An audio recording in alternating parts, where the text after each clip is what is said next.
ব্রাহ্মী শাক। ব্রাহ্মী শাক ভাজি করবো, প্রায়ই করি,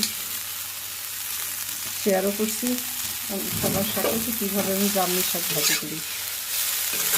ব্রাহ্মী শাকটা তেতো, কিন্তু এর যে উপকার, আমি ব্রাহ্মী শাক আগে সত্যি চিনতাম না, এটা কিনেছি ইন্ডিয়াতে গিয়ে। কলকাতায় একবার দেখি এরকম বাজারে বিক্রি হয়, অল্প একটু শাক, লবণটা বেশি পড়ে গেল, ফেলে ফেলি, এত দাম।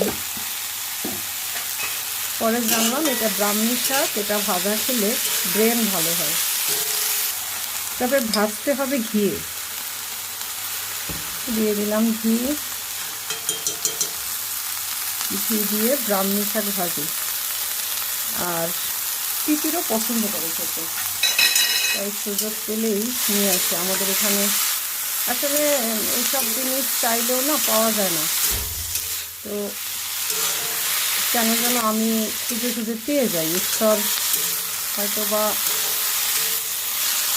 কম চাই, তো ঈশ্বরের কাছে বড় কিছু চাই না, ঘাস লতা পাতা চাই আর পেয়ে যাই।